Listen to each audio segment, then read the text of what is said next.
here because I was one of, I think it was 9 were selected by the Craft and Design Collective, who went round our degree show and selected a number of artists and designers and makers from different mediums, so textiles, ceramics and jewellery, to come and exhibit work and be part of the Craft and Design Collective.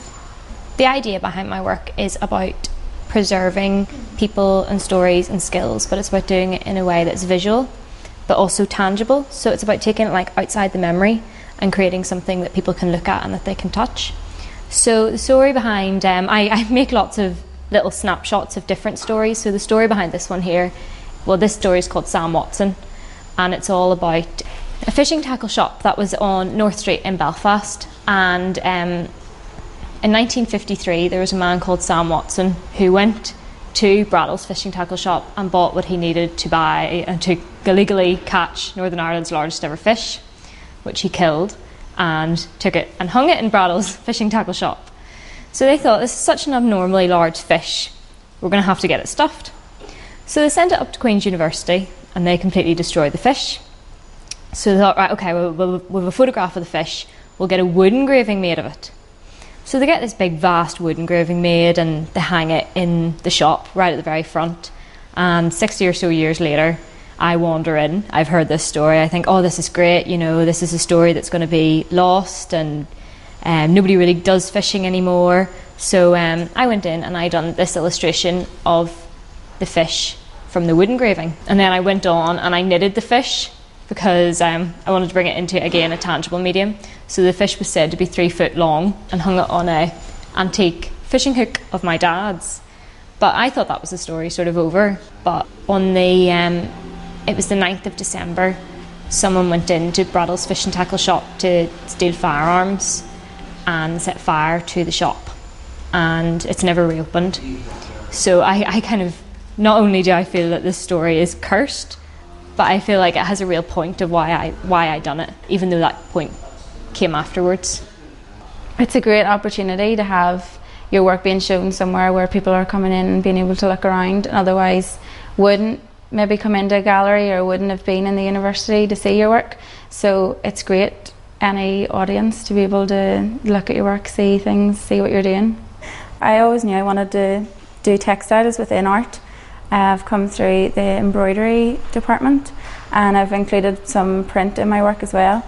My work's all very personal, so I use my own experiences, things that I've been doing usually on a daily basis, and just include them in my stories and within the work. So my work this year was based on a year I spent abroad in America through the British Council's programme, Study USA.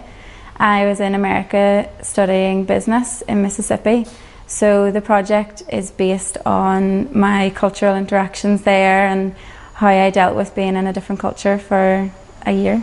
It's based on a graph, it's based on the acculturation theory, so the stages where euphoria, so when you arrive and everything's new and you're enjoying being in the new environment, which is the greens and purples within the work, so representing the emotions.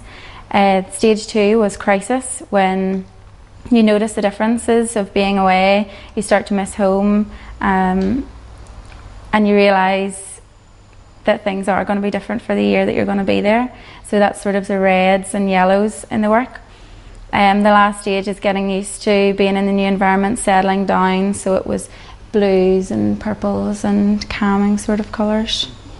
The title of the piece is Always Learning, and I'm thinking about being a teacher in the future, so I was looking back at memories of the classroom and trying to incorporate that with silversmithing and jewellery skills and just make jewellery that gives memories and reminds people of their school days, because everyone has those memories, whether they're good or bad.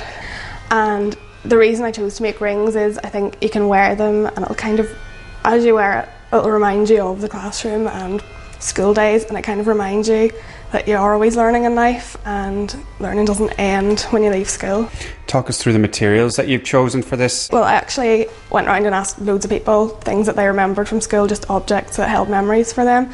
For me it was the wooden ruler, and a lot of people it was chalk and blackboards and crayons and so on, so I just kind of went with the top choices from people, and I used those, and a lot of people really liked the yellow school pencils, so that was a key part.